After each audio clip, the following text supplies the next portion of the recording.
चलिए प्रारंभ करते हैं। मंगलाचरण करेंगे। सभी लोग हाथ जोड़ लीजिए। नमो अरिहंताणं, नमो सिद्धाणं, नमो आयर्याणं, नमो उवझायाणं, नमो लोये सव्यसाहूणम्। मंगलम भगवान वीरो, मंगलम गौतमो गणी, मंगलम कुंद कुंदाद्यो, जैन धर्मोस्तु मंगलम। सर्वमंगल मांगल्यम, सर्वकल्याणकारकम, प्रधानं सर्वधर्माणां, जैनं जयतु शासनम्। जैनं जयतु शासनम्। जैन श्रावकाचार, जिसके माध्यम से हम जैन आचार समझ रहे हैं। श्रावक का वो क्या क्या करने योग्य है और क्या क्या करने योग्य नहीं है। श्रावक की भूमिका क्या है, श्रावक को क्या काम वो कर सकता है और क्या नहीं करना चाहिए। मतलब सीधा श्रावक के आचार के ऊपर हम बात कर रहे हैं कि श्रावक का आचरण कैसा होना चाहिए। जो एक सम्यक ज्ञानी श्रावक है, जो अपनी आत्मा को जानता है, उसका आचरण कैसा होता है और हमें अपना आचरण देखना है। अगर हमारा आचरण वैसा नहीं है तो हमें भी वैसा आचरण करना चाहिए, क्योंकि वही एक सम्यक ज्ञानी जीव की पहचान होती है। तो आज की कक्षा में हम, क्योंकि कल तक हमने देव दर्शन की विधि पढ़ ली थी, क्योंकि अब देव दर्शन तक ही हमारा श्रावकाचार खत्म नहीं हो जाता। अब श्रावक को थोड़े और विचार आते हैं तो थोड़ी और वो पूजन करता है, विधान करता है, इतनी सब चीजें, मतलब इतने सब अनुष्ठान करता है। एक अनुष्ठान करके ही वो बैठ नहीं जाता है। देव दर्शन प्रारंभिक है। अब देव दर्शन के बाद अगर उसके पास और समय है, श्रावक के पास और समय है, तो वो भगवान की पूजन करने के लिए भी बैठ जाता है, भगवान की पूजन अर्चना करता है, भगवान के गुणों का अनुवाद करता है। तो उसी विषय को लेकर आज का विषय है हमारा पूजा विधि और उसका फल। तीन तीन विषय है। देखिए, पूजा, विधि और उसका फल। पहले समझना होगा पूजा क्या है, किसकी की जाती है, क्यों की जाती है। फिर उसकी विधि क्या है, कैसे की जाती है। फिर पूजा कर तो रहे हैं लेकिन उसका फल क्या है। बहुत लोग होंगे, हम तो बचपन से पूजन करते आते हैं, हमें पूजन का पढ़ने की आवश्यकता ही नहीं है। हमें तो आती है कि पूजा कैसे की जाती है, उसकी विधि क्या होती है, 8 द्रव्य का थाल कैसे लगाया जाता है, हमें सब कुछ पता है। लेकिन हमें उसके बावजूद भी सीखने की आवश्यकता है कि पूजा विधि और उसका फल, कि पूजा वास्तव में किसकी करनी चाहिए। जैसे कि बार बार चीजें रिवाइज करते रहना चाहिए। कई बार हमें चीजें आती नहीं है, हमें भ्रम होता है कि वो चीजें हमें आती हैं। किस देव की करनी चाहिए। कई बार हमें राग द्वेष के कारण हम किसी पर्टिकुलर देव की पूजा करना प्रारंभ कर देते हैं। कई बार लोगों को सामग्री थाल में लगाना नहीं आता कि सामग्री को धोना कैसे है, कैसे नहीं धोना है। कई बार छोटे बच्चे होंगे तो उनको धोती पहनना नहीं आता होगा। मतलब इतनी बहुत सारी चीजें हो सकती हैं जो हमें पूजा विधि और उसके फल के बारे में नहीं पता, क्योंकि पूजन तो हम बहुत सालों से करते आ रहे हैं। कई बार मन में ऐसी जिज्ञासाएं उठती होंगी कि पूजा तो करते आ रहे हैं, पूजा की विधि भी जानते हैं, एक बार फल पता लग जाए कि पूजा करने पे मिलता क्या है, क्योंकि आज तक तो हमें मिला नहीं। एक बार पता लग जाए कि पूजा करने पे मिलता क्या है तो और मजा आने लग जाएगा पूजा करने में। मतलब बहुत सारे विषय हैं, उसको हम आज की कक्षा में देखने जा रहे हैं। अभी एक मैं आपको पीपीटी आपको दिखेगी, उसके माध्यम से हम सारी बातें करेंगे।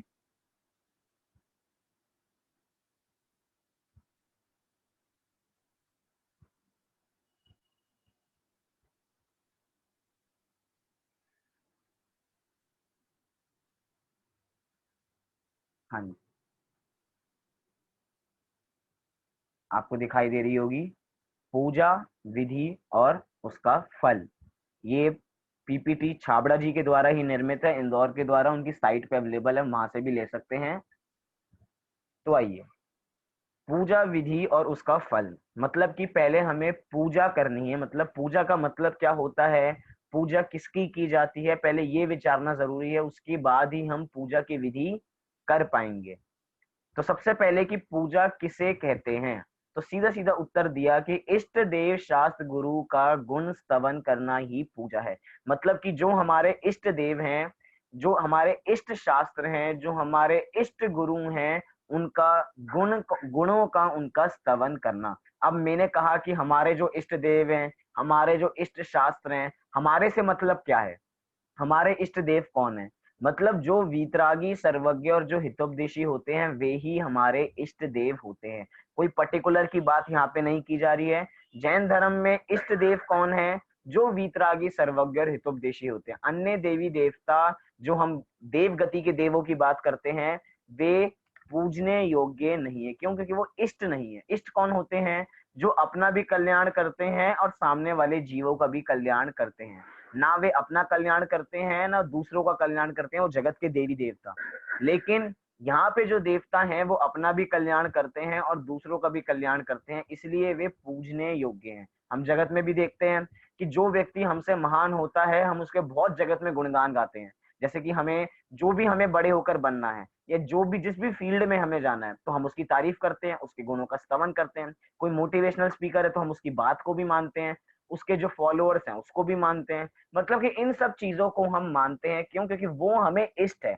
उससे हमारी काम की सिद्धि होती है, उससे हमारे कार्य की सिद्धि होती है। हमारा कार्य क्या है कि हमें मोक्ष मार्ग में जाना है, हमें मोक्ष मार्ग में लगना है, मोक्ष मार्ग में लग के हमें मोक्ष जाना है, अर्थात पूर्ण सुखी होना है। तो पूर्ण सुखी होने के लिए हमारे इष्ट देव कौन है, उनकी पूजन अर्चना करना बहुत आवश्यक है। क्योंकि जो उस कार्य में माहिर है, मतलब जिस कार्य में एक्सपर्ट होते हैं, उनके पास तो हमें जाना ही चाहिए। तो इष्ट देव ऐसे हैं जो उस कार्य में एक्सपर्ट हैं, क्योंकि वो मोक्ष में जा चुके हैं और वे पूर्ण सुखी हो चुके हैं। इसलिए हम इष्ट देव की ही पूजन अर्चन करते हैं। हम अन्य देवी देवता की पूजा नहीं करते। अब अन्य देवी देवता में सब आ जाते हैं। जैसे कि हम अन्य देवी देवताओं को छोड़ें, अपने में जैसे हम देखें क्षेत्रपाल, पद्मावती, हम यहाँ पे इनकी पूजन नहीं करते हैं। क्यों? क्योंकि ये इष्ट देवी देवता नहीं है। हमारे इष्ट देव कौन है? जो वीतरागी, सर्वज्ञ और हितोपदेशी होंगे, चाहे वो ऋषभ देव भगवान हो, चाहे वे शांतिनाथ भगवान हो, कोई से भी 24 तीर्थंकर हो, या कोई से भी भगवान हो, जो वीतरागी, सर्वज्ञ, हितोपदेशी होंगे, हम उनके ही दर्शन करेंगे। अन्य मतलब कि जैसे चार देव होते हैं, 4 प्रकार के देव होते हैं, भवनवासी, व्यंतरवासी, ज्योतिषी, वैमानिक, हम उनकी पूजन भी नहीं करते। और कभी कभार हमें लगता होगा कि ये 4 प्रकार के देव हैं, देव लोग कहाँ रहते होंगे? देव गति के जीव तो सारे स्वर्ग में ही रहते होंगे। हमें भी ऐसे ही लगता है, देव गति इज इक्वल्स टू स्वर्ग।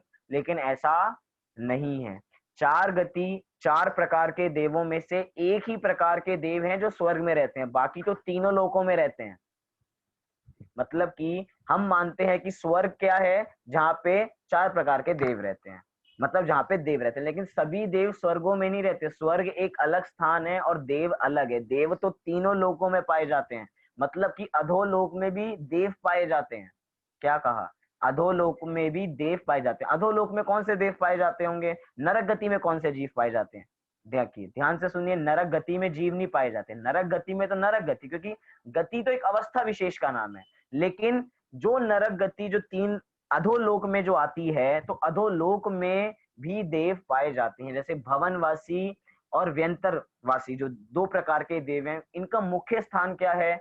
इनका मुख्य स्थान जो पहली पृथ्वी है, जिसको रत्न प्रभा के नाम से जानी जाती है, उसके 3 हिस्से, उसमें से प्रमुख स्थान उनका 2 ही है, वहीं पे पाए जाते हैं। मतलब ऐसा नहीं है कि स्वर्गों में ही देव पाए जाते हो, वो अधोलोक में भी पाए जाते हैं। अधोलोक में मात्र नारकी नहीं, साथ साथ त्रियंज भी पाए जाते हैं। त्रियंज पाए जाते हैं। कौन से त्रियंज? कौन से? हाथी, घोड़ा, बिल्ली वहां पे घूमते हैं? नहीं, वहां पे एक इंद्रिय जीव पाए जाते हैं, क्योंकि एक इंद्रिय जीव तो पूरे तीनों लोकों में ठसाठस भरे हुए हैं। तो एक इंद्रिय जीव भी त्रियंश में ही आते हैं। तो अधोलोक में नारकी भी पाए जाते हैं, त्रियंश भी पाए जाते हैं और देव भी पाए जाते हैं। आपको पता है अधोलोक के अंदर बहुत सारे मंदिर भी हैं।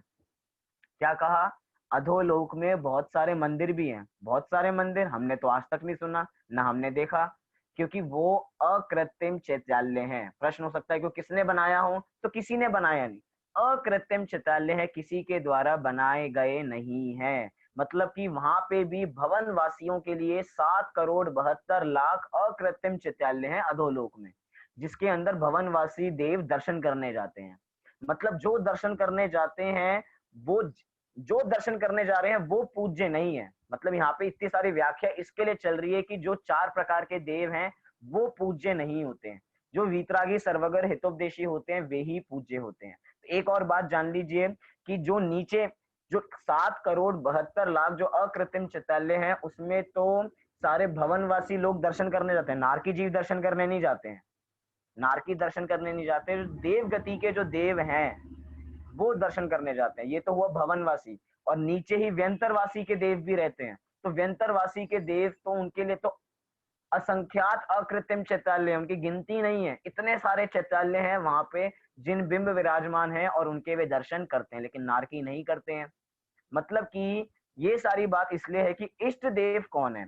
इष्ट देव वो नहीं है, इष्ट देव वो हैं जो वीतरागी सर्वज्ञ और हितोपदेशी होते हैं, उन्हें ही इष्ट देव कहा जाता है और हम उन्हें ही उनकी ही पूजन करते हैं। अगले शास्त्र, हम शास्त्रों की भी नहीं, नारकियों में सम्यक दृष्टि जीव भी दर्शन कैसे करेंगे? क्योंकि नारकियों को सम्यक दर्शन कोई देव शास्त्र गुरु का वर्तमान में समागम पाके उनको दर्शन सम्यक दर्शन नहीं होता है। उनको तो पूर्व का जाति स्मरण ख्याल आ जाए, उनको पूर्व का ज्ञान ख्याल आ जाए कि हमने शास्त्रों का ज्ञान किया था, हाँ ये सब अलग अलग है, तो उनके माध्यम से उनको सब कुछ सम्यक दर्शन होता है। उसके अलावा कि वो दर्शन करने जाते हो, वो भी पूजन अर्चना करते हो, ऐसा उनके साथ नहीं होता। फिर कौन पूज्य है? हमारे लिए तो शास्त्र भी पूज्य है, मतलब जितने देव पूज्य हैं उतने शास्त्र भी पूज्य हैं। शास्त्र क्या होते हैं? शास्त्र का ही एक और नाम होता है जिनवाणी। जिनवाणी अर्थात जिनेन्द्र भगवान द्वारा कथित वाणी को ही शास्त्र जिनवाणी कहा जाता है। तो वास्तव में वही जिनवाणी है जिसके माध्यम से हमारा मोक्ष मार्ग आज भी प्रशस्त है, अर्थात आज भी हम उस मोक्ष मार्ग को प्राप्त कर सकते हैं। क्यों? क्योंकि वर्तमान में साक्षात तीर्थंकर देव का तो विरह है और एक शास्त्री हैं जो हमें उपकार करने के लिए आधारभूत हैं। शास्त्रों के आधार से ही एक जीव अपना कल्याण कर सकता है। अभी हम जितनी चर्चा कर रहे हैं वो शास्त्री तो है, हमारे पास जितने ग्रंथ हैं हमारे घर पे, हमारे मंदिर जी में, वो सब शास्त्र ही हैं। उनके आधार से ही जीव कल्याण करते हैं। जितनी भी बातें हम करते हैं, जितनी भी प्रवचन होते हैं, जितनी भी कक्षाएं चलती हैं, सब शास्त्रों के माध्यम से चलती हैं। क्योंकि आज इष्ट देव तो वर्तमान में है नहीं और सच्चे गुरु हमें दिखते नहीं है, तो शास्त्र जो है वो ही इस जीव का कल्याण करने में आधारभूत होते हैं। तो इसीलिए वही हमारे इष्ट हैं। फिर कौन इष्ट है? गुरु। गुरु ही हमारे इष्ट हैं, अर्थात गुरु कौन होते हैं? जो उस मार्ग पर चलते हैं। किस मार्ग पर? जो मार्ग शास्त्रों में लिखा हुआ है या जो बात जिनेन्द्र भगवान की वाणी में आई हुई है, उसी मार्ग को, उसी मार्ग पर चल के वे गुरु बनते हैं और गुरु बन के वे भी अरहंत और सिद्ध बनते हैं। मतलब कि सच देव शास्त्र गुरु, ये तीन चीजें हैं, तभी तो हमारे यहाँ पूजन भी है, देव शास्त्र गुरु की पूजन, जहाँ पे हम तीनों को एक साथ पूजन उनकी करते हैं। अब एक प्रश्न हो सकता है कि यहाँ पे शास्त्र बीच में क्यों आए?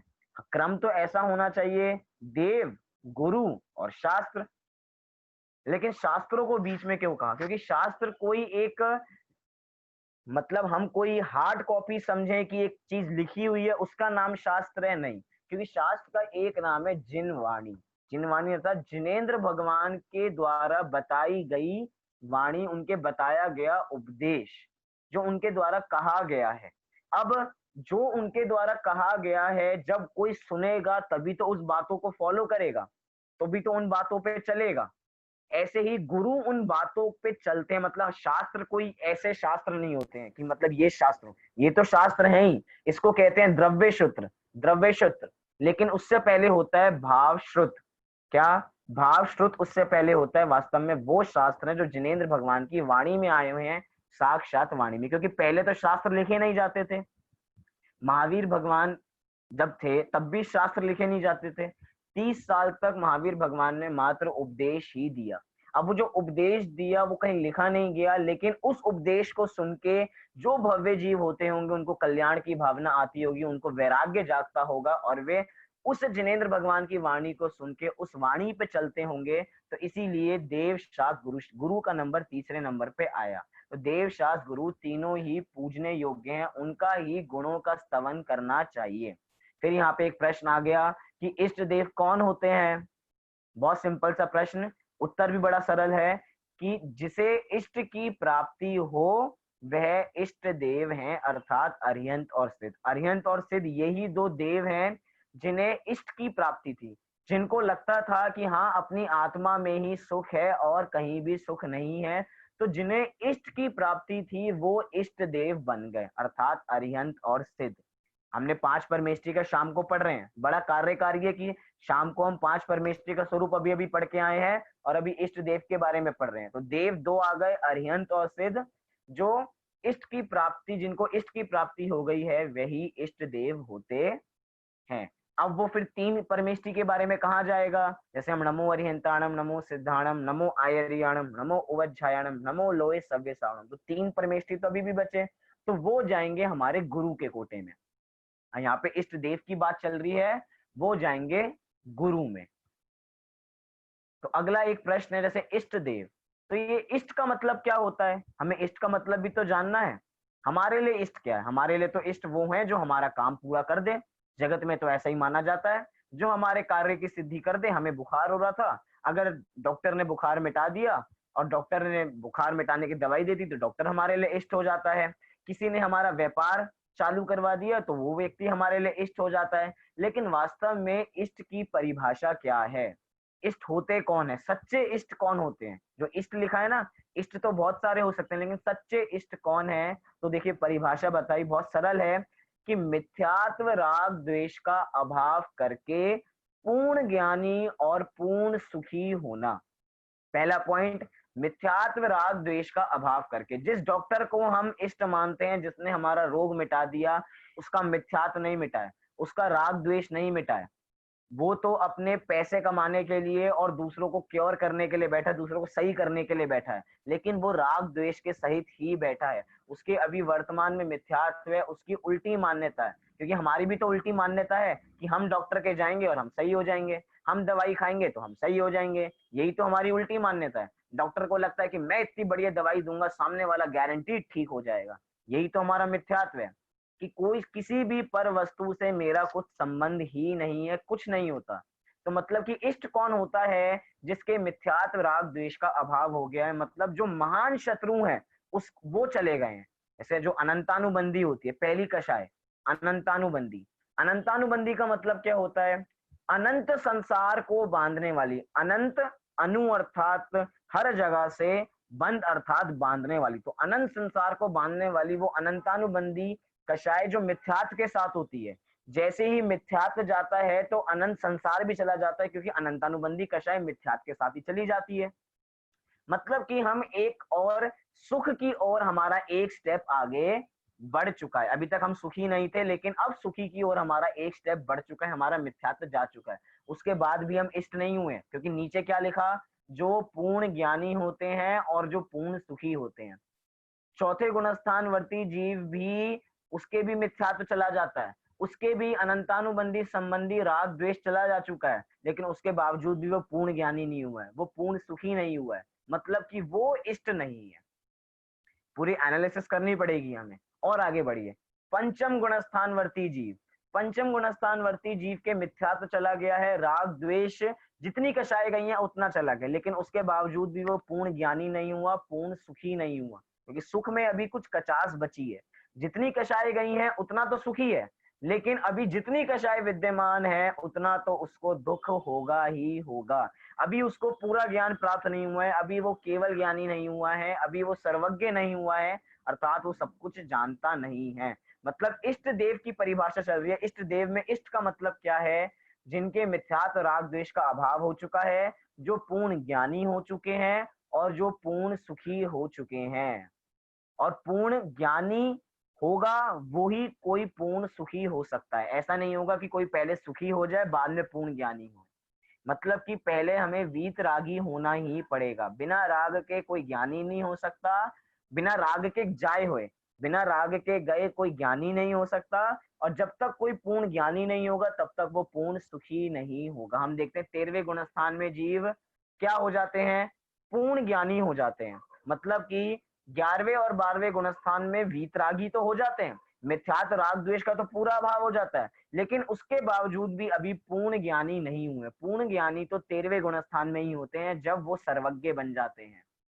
फिर जब सर्वज्ञ बन जाएंगे तब पूर्ण सुखी हो जाएंगे, अर्थात पूरा सुख उनको मिल जाएगा, तो वो ही इष्ट होते हैं और कोई भी इष्ट नहीं होता है। अन्य देवी देवता मतलब कि जितने हम जिन्हें इष्ट हम मानते हैं, जिन क्षेत्रपाल पद्मावती को, क्योंकि हमारे जैनियों में प्रचलन इनका ही बहुत है, जिनको हम इष्ट मानते हैं कि इनसे कार्य की सिद्धि होती है, वास्तव में इनसे कार्य की सिद्धि कुछ नहीं होती है। वास्तव में ये आए कैसे, ये इसका भी एक बहुत बड़ा इतिहास है।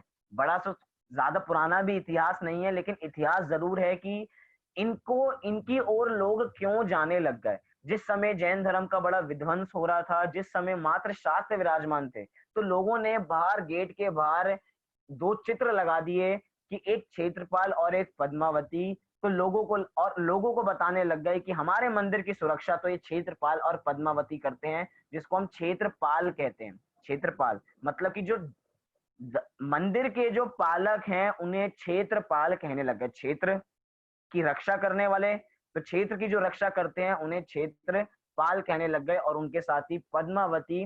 और वास्तव में वो कुछ नहीं करते हैं, वो देवी देवता है, राग द्वेष से पूर्ण है, कुछ नहीं करते। वास्तव में तो हम ऐसी ऐसी प्रतिमाएं देखते हैं कि पार्श्वनाथ भगवान के साथ हुई थे ना वो क्षेत्रपाल पद्मावती, तो क्षेत्रपाल पद्मावती की इतनी बड़ी प्रतिमा और उसके ऊपर इतने छोटे से पार्श्वनाथ भगवान बैठे होते हैं। लोग क्षेत्रपाल पद्मावती को पूछते रहते हैं कि यही महान है, यही महान है। लेकिन एक बार देखिए, हम पूरी कथा को देखें, क्षेत्रपाल पद्मावती जो नाग नागिन के जोड़े में थे, उनको बस बचाने का भाव आया था कि मुनिराज पर उपसर्ग हो रहा है, हमें उसे दूर कर देना चाहिए। कि मतलब उनको भाव आया था, तो जो भी घटना घटी थी मात्र विकल्प आया था और कुछ नहीं हुआ था। लेकिन हमने मान लिया कि इन्होंने पार्श्वनाथ भगवान की रक्षा की थी। पार्श्वनाथ भगवान की रक्षा क्षेत्रपाल पद्मावती ने नहीं की थी। वो तो 3 लोक के नाथ है, उनकी कौन रक्षा कर सकता है। उनको रक्षा करने का भाव आया था कि हमें उनको बचाना चाहिए, उनपे बहुत उपसर्ग हो रहा है। उस भाव की वजह से हम उनको इतना मानने लग गए कि पार्श्वनाथ भगवान को भी हम छोटा मानने लग गए। जो 3 लोक के नाथ है उनके सामने हम क्षेत्रपाल पद्मावती की पूजा करने लग गए। लेकिन एक बार विचारे, क्या उनके मिथ्यात्व राग द्वेष जा चुका है? क्या वे पूर्ण ज्ञानी हो चुके हैं? क्या वे पूर्ण सुखी हो चुके हैं? जिस सुख की परिभाषा हम करते हैं, जिस अतीन्द्रिय सुख की हम बात करते हैं, अगर वो उनको हो गया तो वो इष्ट है, लेकिन उनको वो हुआ नहीं है, अर्थात वे इष्ट नहीं है। आगे हमने देव की बात की। अब बात आती है कि शास्त्र क्यों पूज्य होते हैं, इसकी हम बात कर चुके हैं। तो यहाँ पे 2 पॉइंट है कि शास्त्र क्यों पूज्य होते हैं। तो सच्चे देव की वाणी होने से, जैसे जगत में कोई जिसको हम अपना आइडल मानते हैं, जिसको हम अपना जिसकी तरह बनना चाहते हैं, उसका एक एक वाक्य हम नोट करके रखते हैं। अगर हमारा कोई मोटिवेशनल स्पीकर जो बहुत हमें बहुत मोटिवेट करता है, वो जो बात कहते हैं हम उसकी बात को मानते हैं। वो क्या कहते हैं कि भैया उनकी बात को तो मानना ही पड़ेगा, वो तो मेरे गुरु हैं, क्योंकि उन्होंने मुझे इतनी सारी बातें सिखाई हैं, तो उनकी बातों को मैं जुटला नहीं सकता। ऐसे ही जो सच्चे देव हैं उनकी बातों को भी हम जुटला नहीं सकते, अर्थात इसीलिए शास्त्र भी पूज्य होते हैं। सच्चे देव की वाणी होने से वो भी शास्त्र पूज्य होता है। सच्चे सुख का मार्गदर्शक होता है। दूसरा पॉइंट कि सच्चे सुख का मतलब, सच्चा सुख हमें कैसे मिलने वाला है, हमें उन शास्त्रों को पढ़ के ही सच्चा सुख मिलने वाला है। क्यों? क्योंकि वर्तमान में सच्चे सुख की कामना हम करें तो हम मंदिर में जाके चाहें कि हमें सुख मिल जाए, ऐसा नहीं होने वाला। उसके लिए हमें शास्त्र पढ़ने ही पड़ेंगे, शास्त्र खोलने ही पड़ेंगे। एक बार आचार्यों की वाणी को पढ़ना ही पड़ेगा, जो उनको देवों के द्वारा मिली हुई है, सच्चे देव के द्वारा मिली हुई है।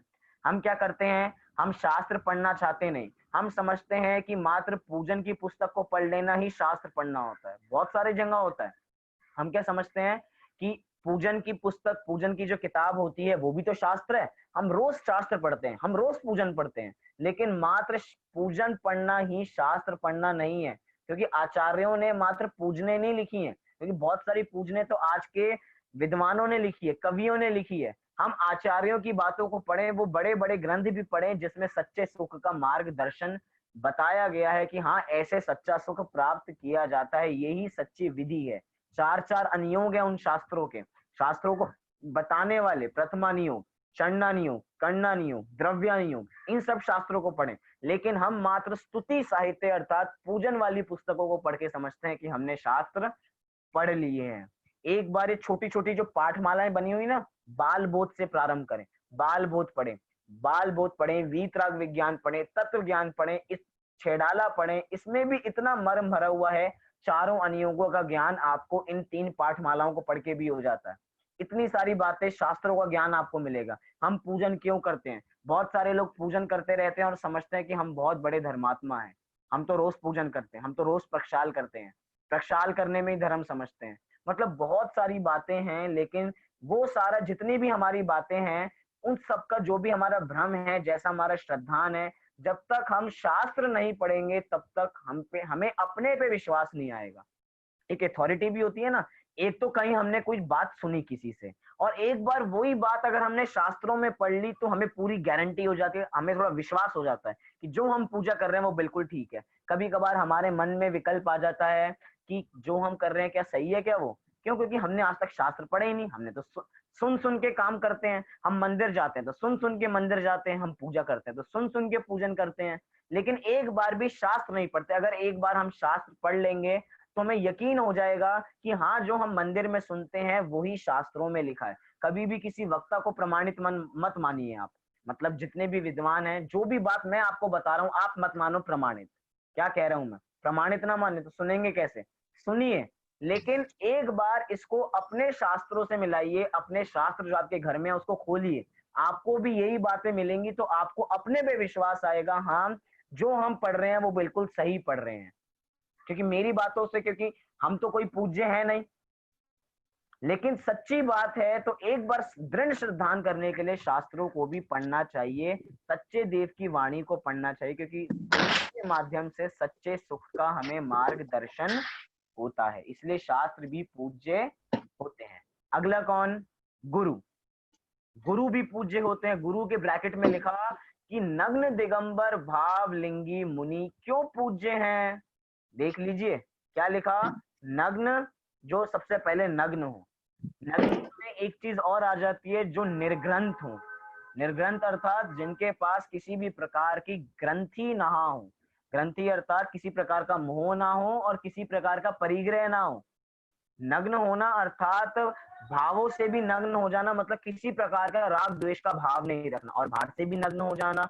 नग्गो ही मोक्ष मग्गो, नग्नता ही मोक्ष मार्ग का नाम है। तो पहले नग्न होना गुरु की पहचान। फिर जो दिगंबर हो, अर्थात दिगंबर कौन होते हैं और श्वेतांबर कौन होते हैं, शब्दों से अर्थ पता लग जाता है। श्वेतांबर अर्थात जिनके श्वेत ही हैं, जिनके अंबर अर्थात वस्त्र जिनके श्वेत हों, सफेद वस्त्र पहनते हैं, तो यहाँ पे उनकी बात नहीं चल रही। दिगंबर अर्थात दिशाएं ही है अंबर जिनकी, अर्थात दिशाएं ही है वस्त्र जिनके, मतलब और कोई वस्त्र नहीं पहनते। दिशाएं मतलब कि सब कुछ खुला है उनके लिए। मतलब कि हमारे मुनिराजों की तो ड्रेस ऐसी होती है कि मुनिराज की कोई ड्रेस नहीं होती। अगर 100 लोगों में से एक मुनिराज खड़े हैं और उनकी फोटो खींची जाए तो हम पहचान जाएंगे, हाँ ये दिगंबर मुनि है। क्यों? क्योंकि उनकी अलग ही पहचान होती है। 3 ही लिंग होते हैं अपने में। एक होते हैं, पहले होते हैं हमारे उत्कृष्ट श्रावक, जो होते हैं क्षुल्लक और एलक। फिर होते हैं हमारे जो मुनिराज, मतलब जैन धर्म में 3 ही लिंग पाए जाते हैं। एक मुनिराज का लिंग पाया जाता है जो नग्न दिगंबर होते हैं, एक उत्कृष्ट श्रावक जो क्षुल्लक एलक होते हैं, और एक जो आरिकाएं होती हैं। इन 3 को हम दूर से ही पहचान सकते हैं, लेकिन जो पैंट कोट पहनते हो, जो शर्ट पैंट पहनते हो, जो टाई लगाते हो, हम उनको नहीं पहचान सकते। लेकिन गुरुओं की पहचान दूर से ही हो जाती है। दूर से कोई फोटो खींच के लाए और कहे कि आपके दिगंबर संत कौन से हैं, तो दिशाएं ही है जिनकी अंबर, अर्थात जो नग्न होते हैं, हम उनको कह सकते हैं कि हाँ यही हमारे गुरु हैं। और अगला क्या कहा? जो भावलिंगी मुनि हो। भावलिंगी मुनि कौन होते हैं? जो अपनी आत्मा को जानते हैं, जिन्होंने अपनी आत्मा को जाना है। हमने कल बात की थी मुनि धर्म और मुनि व्रत की। हाँ, हम यहाँ पे मुनि व्रत की बात नहीं कर रहे हैं, हम यहाँ पे मुनि धर्म की बात कर रहे हैं, कि जो जिनके भाव भी बिल्कुल शुद्ध हो चुके हैं, जो 3 कषाय चौकड़ी के अभाव पूर्वक अपनी आत्मा को जानते। 3 कषाय चौकड़ी मतलब अनंतानुबंधी चली गई, अप्रत्याख्याना वरण चली गई, प्रत्याख्याना वरण चली गई, और मात्र संजलन कषाय बची है, जो भी अब कुछ समय में जाने वाली है। तीन कषाय चौकड़ी के अभाव पूर्वक अपनी आत्मा को जानते हैं, वे ही सच्चे भावलिंगी संत होते हैं। क्योंकि मुनि व्रत तो पहले गुणस्थान में भी जो मिथ्या दृष्टि होते हैं वे भी 28 मूल गुणों का धारण कर लेते हैं। तभी तो 28 मूल गुणों का धारण करके जो अपनी आत्मा को नहीं जानते हैं, नवे ग्रैविक तक चले जाते हैं। ऐसी बात हम नहीं कह रहे, छिड़ालाकार कह रहे हैं। मुनि व्रत धार अनंत बार ग्रैविक उपजायो, पै बिन आत्म ज्ञान बिना सुख लेश न पायो। कि नौवे ग्रैविक तक जो भाव, जो मुनि व्रत अंगीकार करके जो नवे ग्रैविक तक चले गए हैं, वे कैसे चले गए हैं? बिना अपनी आत्मा को जाने। मतलब जो संत अपनी आत्मा को जानते हो वे ही पूज्य होते हैं। अब क्या, ये तो हुई गुरुओं की पहचान। फिर कह रहे हैं उसी पथ के पथिक वीतरागी संत होते हैं। किस पथ के? जिस पथ पे अरिहंत और सिद्ध चले थे, और जिस पथ पे चल के अरिहंत सिद्ध बने हैं, उसी पथ के पथिक होते हैं वो वीतरागी संत। तभी उनको कहा जाता है चलते फिरते सिद्धों से प्रभु चरणों में शीश झुकाते हैं। चलते फिरते सिद्ध हैं, मतलब कि पथिक तो हैं, कहाँ चल रहे हैं? मोक्ष मार्ग पे चल रहे हैं। मोक्ष मार्ग ऐसा नहीं कोई सीढ़ियां होती होंगी कि हम ऐसे जैसे घर में एक फ्लोर से दूसरे फ्लोर पे सीढ़ी चढ़ के ऊपर पहुंच जाते, तो मोक्ष मार्ग में कोई सीढ़ी होंगी ऊपर पहुंच जाएंगे, ये नहीं। मतलब कि पथिक हैं, मोक्ष मार्ग के पथिक हैं, अर्थात अपनी आत्मा को जानने की ओर अग्रसर हो रहे हैं। सम्यक दर्शन, सम्यक ज्ञान, सम्यक चारित्र में वृद्धि होती जा रही है, वो बढ़ता जा रहा है और वे अपनी आत्मा को जानते जा रहे हैं। देखिए संतों के लिए भी किस शब्द का प्रयोग किया? वीतरागी संत। वास्तव में वीतरागी कौन होते हैं? वीतरागी तो अरहंत और सिद्ध होते हैं, लेकिन यहाँ पे वीतरागी संत कह दिया, मतलब जिनका राग बीत चुका है। मतलब जो राग के बिताने पे, जिस मार्ग पे वो चल रहे हैं, क्योंकि अब वो जिस मार्ग पे चल रहे हैं उस मार्ग पे चल के उनका भी राग बीतने ही वाला है, तो उनको भी कह दिया कि ये भी वीतरागी संत हैं। मतलब वो वीतरागी संत जो जिस मार्ग पे चलते हैं, इसलिए वे वीतरागी संत भी पूज्य होते हैं, क्योंकि वो उस मार्ग पे चल रहे हैं। और एक और चीज हम ध्यान रखें कि जो जो मोक्ष मार्ग पे चलता है वो सब पूज्य नहीं हो जाते, वो सब गुरु नहीं हो जाते। जैसे कि मोक्ष मार्ग पे तो चौथे गुणस्थानवर्ती जीव भी चलते हैं, मोक्ष मार्ग में तो पंचम गुणस्थानवर्ती जीव भी चलते हैं, लेकिन उसके बावजूद भी वो पूज्य नहीं होते। मतलब आदर करने तो योग्य होते हैं, मतलब उनका यथा उचित जितना सम्मान होना चाहिए उतना आदर करना चाहिए, लेकिन अष्ट द्रव्यों के माध्यम से पूज्य नहीं होते हैं। लेकिन हम देव शास्त्र गुरु की पूजन करते हैं तो अष्ट द्रव्यों के माध्यम से करते हैं। क्यों? क्योंकि वो साक्षात, क्योंकि जैन धर्म में हमेशा संयमी को पूजा जाता है। क्या कारण क्या है इसका? हमेशा संयमी को पूजा जाता है, असंयमी को पूजा नहीं जाता। चौथे गुणस्थान वर्ती जीव के सम्यक दर्शन तो है, वो मोक्ष मार्ग में तो है, लेकिन उसके संयम नहीं है। पांचवें गुणस्थान में संयम है, लेकिन पूरा संयम नहीं है, वहां पे संयमा संयम है, विरत अविरत है, अर्थात कुछ व्रत हैं और कुछ व्रत नहीं है, पूरा संयम नहीं है। इसीलिए मोक्ष मार्ग में जिसको भी पूजा जाता है, देखिए पूजने का क्राइटेरिया बता रहे हैं हम, किनको पूछते हैं? जो संयमी है। जो संयमी नहीं है हम उनको नहीं पूछते। जो 28 मूल गुणों का पालन ढंग से नहीं करते हैं हम उनको नहीं पूछते हैं। जो 28 मूल गुणों का अच्छी तरह पालन करते हैं हम उनको पूछते हैं। कल एक बात बतानी थी मेरे को, कल शाम की कक्षा में बहुत बढ़िया बात है कि संत कौन होते हैं। कभी कभार हम संतों की परिभाषा बनाते हैं, जो हमसे बहुत अच्छे हों वे संत होते हैं। क्या? जो हमसे अच्छे हों वे संत होते हैं।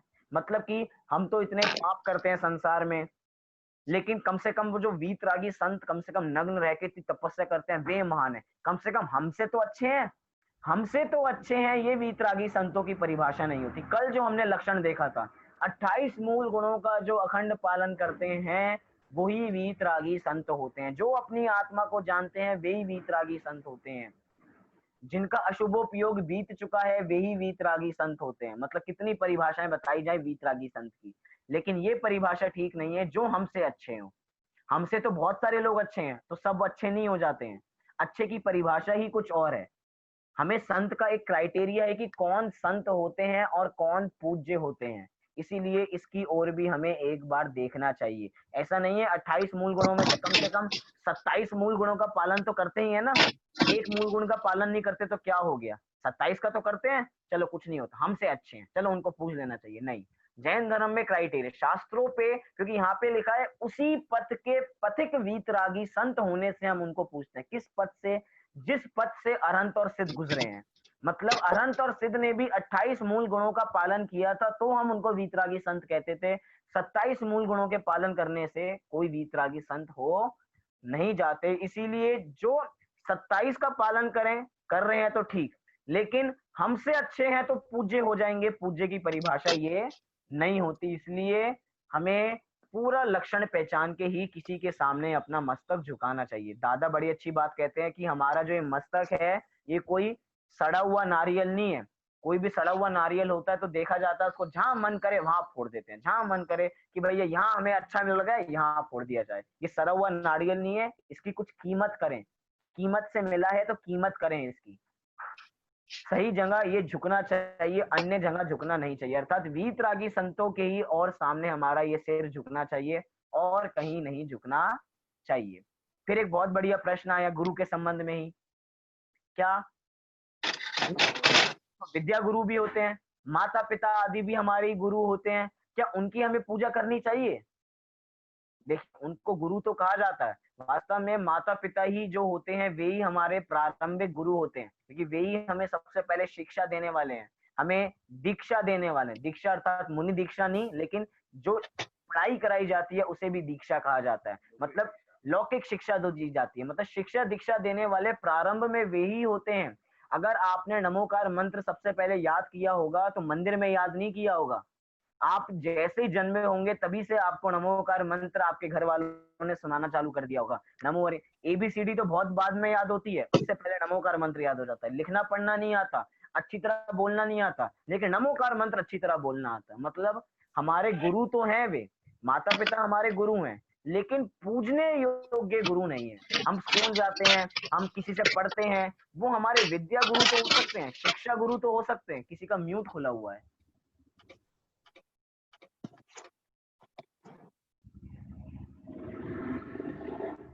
हाँ जी, वे हमारे विद्या गुरु हो सकते हैं, माता पिता हमारे जीवन के गुरु हो सकते हैं, लेकिन उसके बावजूद भी वे पूजने योग्य नहीं होते। ऐसा नहीं कह रहे कि हमें उनका सम्मान नहीं करना चाहिए, रोज सुबह उठ के जय जैन उनके पैर छूने चाहिए, जितना भी आदर आदर भाव भूमि का अनुसार होना चाहिए उतना तो होना ही चाहिए। मतलब लौकिक दृष्टि से हम उनका सम्मान ना करें ऐसी बात नहीं कर रहे, लेकिन पूजने योग्य तो वही होते हैं जो इष्ट होते हैं।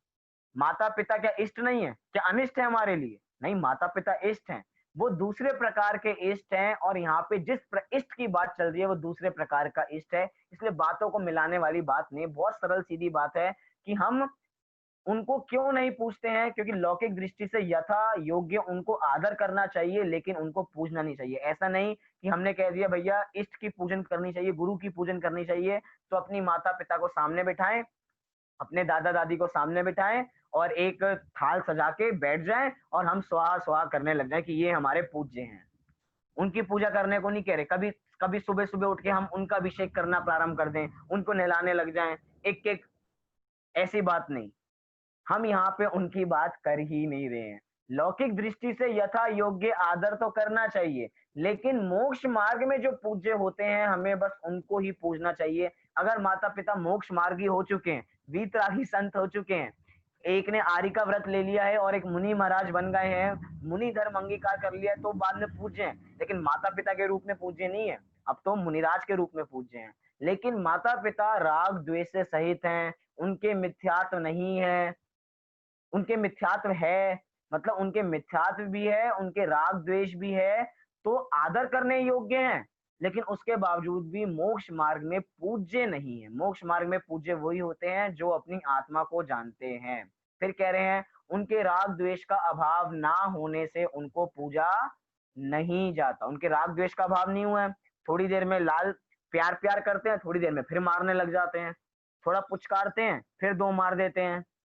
मतलब ये मारना और प्यार करना क्यों हो रहा है? क्योंकि उनको आपसे राग और द्वेष दोनों ही है। क्या माता पिताओं को हमसे मात्र राग नहीं होता? नहीं, उनको द्वेष भी होता है, क्योंकि जरूरी नहीं है एक वस्तु से आपको राग है तो हर समय राग ही रहे। जिस समय हमारा काम पूरा नहीं होता तो उसी व्यक्ति से हमें द्वेष होने लग जाता है। लेकिन राग की पावर इतनी होती है कि द्वेष को भूल के हम फिर राग करने लग जाते हैं, फिर गुस्सा आता है, फिर शांत हो जाते हैं, फिर राग करने लग जाते हैं। मतलब राग द्वेष कभी भी पूज्य पने के आधार नहीं होते हैं। पूजा उनको ही जाता है जिनके राग द्वेष पूरे जा चुके हैं, जिनको समाज से राग है, जिनको घर परिवार वालों से राग है, वो पूजने योग्य नहीं है, लेकिन आदर करने योग्य जरूर है। इतना ध्यान रखना, उनका यथोचित आदर जरूर करना चाहिए। जितना सम्मान होना चाहिए उतना तो करना ही चाहिए। कई बार होता है कि हम कह देते हैं ना, लौकिक मतलब कि मंदिर जी में कभी पढ़ाएं, कहीं पाठशाला पढ़ाएं कि लौकिक दृष्टि से यथा योग्य आदर करना चाहिए।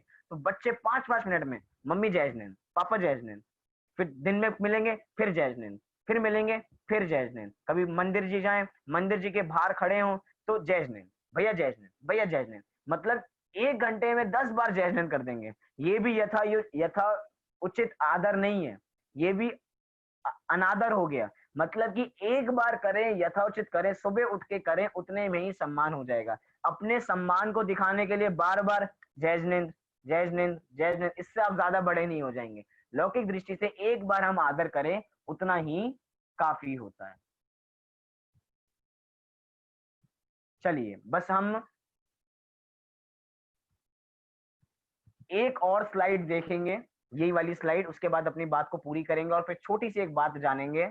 यहाँ पे लिखा कि अष्ट द्रव्य से पूजने सिर्फ कौन होते हैं, मतलब 8 द्रव्यों से पूजने कौन होते हैं। तो कहा वीतरागी देव, शास्त्र और नग्न दिगंबर गुरु ही अष्ट द्रव्यों से पूजनीय होते हैं, और कोई भी अष्ट द्रव्य से पूजनीय नहीं होता। जो अभी हमने बात की कि माता पिता के सामने अर्घ लेके नहीं बैठ जाना कि उनके लिए अर्घ चढ़ा रहे हैं।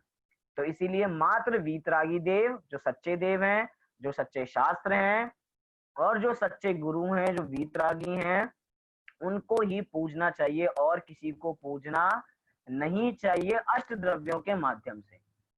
अब हमारे पास अष्ट द्रव्य ना हो तो क्या करें? क्या 1-2 द्रव्यों से भी काम चल सकता है?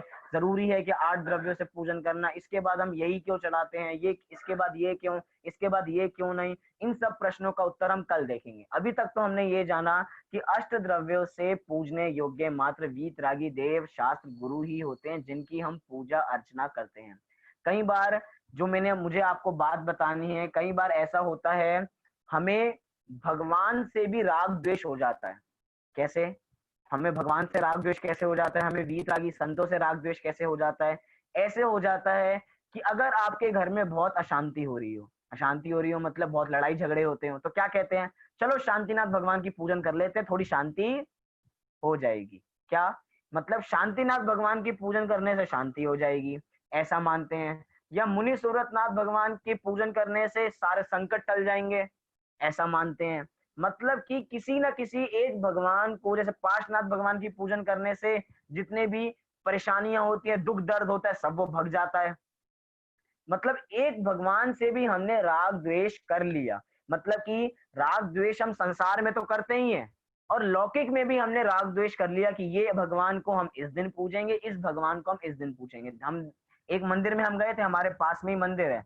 उस दिन ज्यादा साल नहीं, 3-4 साल हो गए, पहले पता लगा हमें, पिछले साल ही शायद, पिछले साल या 2 साल पहले हमें पता लगा कि एक मंदिर में दर्शन किए जाते हैं। पहले तक वो पार्श्वनाथ मंदिर था, लेकिन अब वहां के मूल नायक कौन हो गए हैं? मुनि सूरतनाथ भगवान हो गए हैं, और उनको शनिवार को उनकी विशेष पूजा की जाती है। क्या? शनिवार को उनकी विशेष पूजा की जाती है, कि शनिवार को उनकी पूजन करने से बहुत होता है। जैसे कि शनिवार को शनि देव की पूजन की जाती है, ऐसे ही हमारे यहाँ शनिवार को मुनि सूरतनाथ भगवान की पूजन चालू हो गई। मतलब अगर बाई चांस हम रोज एक एक भगवान की पूजन कर रहे हैं, एक एक तीर्थंकर की पूजन कर रहे हैं, और बाई चांस वो दिन आ जाए तो समझ में आता है। लेकिन व्यक्ति विशेष की पूजन उसी दिन करना, कीजिए, लेकिन इस भाव को सोच के कि ये मेरा कुछ भला करने वाले हैं, इस दिन करने से विशेष लाभ होता है, हमें बहुत आनंद आता है, इसलिए करना, तो ये समझना हमारा मिथ्यात्व है। हमने भगवान को रागी द्वेषी, भगवान से राग द्वेष कर लिया। मतलब जिस स्थान पे जाके हमें राग द्वेष से मुक्त होना था, उसी स्थान पे हमने राग द्वेष कर लिया कि इस दिन हम अनंत भगवान को पूजेंगे और इस दिन हम इनको पूजेंगे, इस दिन हम इनको पूजेंगे। मतलब 7 दिन है और 7 दिन में हमने बांट लिया कि इस दिन के ये भगवान है, इस दिन के ये भगवान है और इस दिन के ये भगवान है। ठीक है, 24 तीर्थंकर है, रोज 24 तीर्थंकर की पूजन नहीं कर पाते, बाई बाई एक एक दिन बीतता जाए तो हम एक एक की पूजन करते जाएं। लेकिन इस भावना से करना कि इस दिन पे कुछ विशेष होगा, ऐसी मान्यता बिल्कुल भी ठीक नहीं है। भगवान से राग द्वेष क्यों करना? भगवान आपके साथ राग द्वेष नहीं करते, तो हम भगवान के साथ राग द्वेष क्यों करते हैं कि ये अच्छे और ये बुरे। कई बार तो ऐसा भाव आता है, हम भगवान वर्षों तक ये समझाते रहे कि हमें भगवान से कुछ नहीं मांगना है, और हम भगवान के पास मांगने लग गए कि भैया हमें ये दे दीजिए। महावीर भगवान 30 वर्षों तक अपनी दिव्य ध्वनि के माध्यम से समझाते, 12 वर्षों तक दिव्य ध्वनि के माध्यम से उपदेश देके ये समझाते रहे कि धन सामग्री आदि में सुख नहीं है, सुख तो अपनी आत्मा में ही है। और बाद में महावीर भगवान के सामने ही जाके मांगने लग गए, महावीर भगवान एक बड़ी गाड़ी दिला दीजिए, महावीर भगवान एक बड़ा घर दिला दीजिए। मतलब ये ऐसी बात हो गई, जैसे घर में कुछ लोग होते हैं ना, घर में जैसे पटाखों का निषेध है, और कोई पटाखे बहुत मना करता है कि पटाखे नहीं जलाने चाहिए, पटाखों में बहुत हिंसा होती है। या कोई आलू समझ लीजिए कि आलू नहीं खाना चाहिए, आलू में बहुत पाप होता है, आलू में बहुत हिंसा होती है, घर में नहीं बनेगा, बाहर नहीं खाएंगे, जो व्यक्ति बहुत विरोध करता हो, और कोई छोटा बच्चा उसी के पास जाके, उनके पास जाके कहे पिताजी जरा पटाखे लिए आए, जो बहुत विरोध करते हैं उनके पास हमारी जाने की हिम्मत नहीं बनती है। ऐसे ही भगवान कह रहे हैं भैया हम 30 वर्षों से ये समझाते आ रहे हैं कि इसमें मेरे से मांगने से कुछ पूरा होने वाला नहीं है, जिसको मैं छोड़ के आ गया हूं तुम उसकी मांग किए जा रहे हो। मतलब भगवान अगर चाहे, भगवान वापसी तो नहीं आते हैं, लेकिन अगर वो चाहे तो उनकी डांट समझना कि वो डांटेंगे अगर आपको, कि हम 30 वर्षों तक, आदिनाथ भगवान 1 लाख पूर्व तक ये समझाते रहे कि भैया मांगने से कुछ नहीं होता, खुद अपना कल्याण करने से सब कुछ होता है, और हम आदिनाथ भगवान के दरबार में जाके मांग रहे हैं कि हमें कुछ दे दो। मतलब कि बहुत बढ़िया बात है, थोड़ी अजीब लग सकती है। कुछ भिखारी होते हैं जो मंदिर के बाहर बैठते हैं, क्या कुछ भिखारी होते हैं जो मंदिर के बाहर बैठते हैं, और कुछ भिखारी होते हैं जो मंदिर के अंदर बैठते हैं। कैसे, समझ में आया आपको? कुछ व्यंग था ये, कि कुछ तो बाहर बैठे हैं जो बाहर कुछ चीजें, छोटी छोटी चीजें मांग के अपना पेट भरना चाहते हैं, और अंदर बड़े बड़े भिखारी बैठे हैं। बड़े बड़े भिखारी अर्थात उनके पास सब कुछ है, सब सुख सुविधाएं हैं, उसके बावजूद भी अंदर बड़े बड़े भिखारी बैठ के मांगते हैं भगवान मुझे ये दे दो, मुझे वो दे दो। मतलब बाहर के भिखारी में और हम में कोई अंतर नहीं रह जाता अगर हम वीतरागी संतों से कुछ मांगते हैं, जिन्होंने सबका राग द्वेष छोड़ दिया, जिन्होंने सब कुछ छोड़ दिया है, हम उनसे वही मांगना चाह रहे हैं। ये हमारी बहुत बड़ी भूल होगी अगर हम वीतरागी संतों के, वीतरागी जनालय में जाके भी कुछ उनसे मांगते हैं। मतलब वीतरागी संतों में तो ना मांगे, लेकिन जो रागी द्वेषी हैं, हनुमान जी के मंदिर में जाते हैं तो एक चीज मिलती है हमें, या हम वहां पे जाते हैं तो हमें प्रसाद मिलता है, तो वहां पे चले जाएं, वहां पे भी नहीं जाना। मतलब देता तो कोई कुछ भी है ही नहीं, कर्ता पने की बुद्धि तो होनी ही नहीं चाहिए। इसीलिए बहुत सारी बातें हैं। अभी की कक्षा में हमने ये जाना कि पूजने योग्य कौन होते हैं, तो देव शास्त्र गुरु ही पूजने योग्य होते हैं, उन्हीं को अष्ट द्रव्यों से वे पूजे जाते हैं, और कोई भी अष्ट द्रव्य से पूजे नहीं जाते। कल की कक्षा में हम पूजन की विधि जानेंगे कि पूजन की विधि क्या होती है, कैसे की जाती है, क्या क्या चीजें होती हैं, कल इसके बारे में जानेंगे, और भविष्य की कक्षाओं में उसके फल के बारे में भी जानेंगे। अभी आपको कोई प्रश्न हो तो आप पूछ सकते हैं। हाँ जी, वो पूछिए। द्रव्यलिंग और भावलिंग का हम निर्णय कैसे करेंगे? चलिए, बहुत बढ़िया आपका प्रश्न, कि हम द्रव्य लिंग और भाव लिंग का निर्णय कैसे करेंगे, क्योंकि भाव लिंग तो हमें दिखता नहीं है, हम किसी जीव को पहचान नहीं सकते हैं कि अंतरंग में उसकी परिणति कैसी चल रही है। इसीलिए हमारे शास्त्रों में द्रव्य लिंग को भी पूज्य बताया, अर्थात 28 मूल गुणों का जो पालन करते हैं उसको भी पूज्य बताया है। मतलब बाहर की अगर वो 28 मूल गुणों का पालन बिल्कुल भली प्रकार से करते हैं, कोई मतलब कोई इसमें दोष नहीं लगता है, तो वे भी पूज्य हैं। लेकिन हम किसी की अंतरंग दशा को जज नहीं कर सकते हैं। हम तो किसी की बाहर की, अगर वो 28 मूल गुणों का अखंड पालन कर रहे हैं, उनके पास किसी प्रकार का परिग्रह नहीं है, तो हम समझें कि वे वीतरागी संत होते हैं। हम उनकी अंतरंग दशा को जज नहीं कर सकते कि वे भावलिंगी हैं या नहीं है। लेकिन बाहर के 28 मूल गुणों के पालन से हम ये निर्णय कर सकते हैं, जो 28 मूल गुणों का पालन करें उनको पूजने से ये समझे कि हाँ, हम भावलिंगी संत को ही पूज रहे हैं, क्योंकि उसका निर्णय हम नहीं कर सकते। और ऐसा भी नहीं मैं कह रहा कि हम द्रव्य लिंगी की पूजन करके ये समझे कि हम भावलिंगी की पूजन कर रहे हैं। मतलब कि हम भावलिंगी के सामने ही सिर झुकाते हैं। आप तो इतना अर्थ देखिए, लेकिन इसका निर्णय नहीं कर सकते। शास्त्रों में ऐसी कोई बातें नहीं है, क्योंकि हम किसी के अभिप्राय नहीं जान सकते, अंतरंग की परिणति नहीं जान सकते। हम बाहर से ही किसी को देख सकते हैं कि बाहर के कवर पेज से सामने वाले व्यक्ति को जज कर सकते हैं। अगर कोई सामने वाला कोई मुनि महाराज है जो 28 मूल गुणों का, ध्यान से 28 मूल गुणों का अखंड पालन करते हैं, निरतिचार पालन करते हैं, तो हमें उनको पूजना चाहिए। द्रव्य लिंगी भी पूज्य हैं। ऐसा नहीं कि पहले हम आपके भावलिंगी परीक्षा लेंगे, क्या आप भावलिंगी हो या नहीं हो, तभी उनसे पूछने लग जाएं क्या आप अपनी आत्मा को जानते हो नहीं जानते हो, ऐसा नहीं। वो बस अपनी 28 मूल गुणों का अगर आपको पालन करते हुए दिखाई देते हैं तो वे पूज्य हैं। जैसे सामने से भैया ये मुनिराज कोई दिखे, तब उसका अपन कैसे निर्णय होगा कि 28 मूल गुणों का पालन करते हैं कि नहीं करते हैं? अभी बहुत सारी अलग अलग कंडीशंस हैं कि सामने से अचानक कोई मुनिराज आ जाए, अब एकदम उनके सामने नहीं झुका जाए, वो बातें अलग हैं। लेकिन अगर आप जानते हो सामने, क्योंकि बहुत हम सबको पहले से जानते हैं कि ये कैसे हैं वो कैसे हैं, सामने वाले व्यक्ति के बारे में परखने में ज्यादा समय नहीं लगता। 1 घंटा भी बहुत ज्यादा है कि हम 1 घंटे में पहचान जाते हैं कि 28 मूल गुणों का अखंड पालन हो रहा है या नहीं हो रहा है। पहले तो हम 28 मूल गुणों का सारा स्वरूप समझें कि 28 मूल गुण कैसे होते हैं, क्या क्या इसमें दोष लग सकते हैं, और अगर दोष लग भी जाते हैं तो तब भी 28 मूल गुण खंडित नहीं होते हैं। मतलब पहले अतिचारों को जाने, अतिचारों का प्रायश्चित जाने, पहले जब पूरी विधि हमें पता हो उसके बाद हम किसी का निर्णय कर सकते हैं कि सामने वाले मुनिराज 28 मूल गुणों का अखंड पालन कर रहे हैं या नहीं कर रहे हैं। हवा में नहीं कहेंगे हम कि हवा में हम बातें कर रहे हैं कि ये 28 मूल गुणों का पालन करते दिखाई देते हैं, इनका बड़ा अच्छा आचरण है इसलिए हम इनको पूजेंगे। पहले हम पूरा पढ़ें, बिना पढ़े हम किसी का निर्णय नहीं कर सकते। इसलिए कह रहे हैं कि शास्त्रों को पढ़ना बहुत जरूरी है। शास्त्रों में जो बातें हैं, वीतरागी संतों की जो बातें हैं, 28 मूल गुणों में एक एक क्या क्या कहता है, मूल गुण कितनी मर्यादा है, कितना खुलापन है उस महाव्रत में, उसका निर्णय करें, उसके बाद हम किसी को पूजने योग्य होते कि हम उनको पूछ सकते हैं। चलिए बोलिए मोक्ष। भैया जो शिखरजी आदि तीर्थ क्षेत्रों पे जो चरण होते हैं क्या वो पूजनीय होते हैं? चलिए बहुत बढ़िया प्रश्न। क्या शिखर जी पे जो चरण होते हैं क्या वे भी पूजनीय होते हैं? तो चरण किसके होते हैं? अरिहंत के। अरिहंतों के। तो एक बार को वे चरण भी पूजनीय ही होते हैं क्योंकि वे भी उनके प्रतीक स्वरूप ही हैं। और वही भी बात होती है क्या वे प्रतिष्ठित हैं या प्रतिष्ठित नहीं है, क्या बस उनको ऐसे ही रख दिया गया है, क्या उनका पूरा विधि के द्वारा वो शुद्धि है या नहीं है। तो जब तक इसके बारे में जब हम ये पूरा जानेंगे उसके बाद ही वे भी पूज्य हो जाते हैं।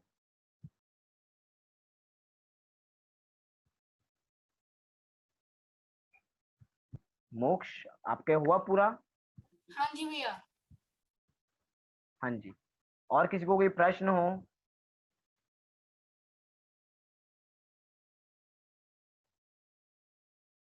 चलिए अभी हमने देव शास्त्र गुरु जो पूजने योग्य हैं, जिनकी पूजा करनी चाहिए, इसके बारे में सीखा। शाम की कक्षा जो रहती है वो यथा समय रहेगी। अभी सभी अपने स्थान से 9 बार नमोकार मंत्र का पाठ करेंगे।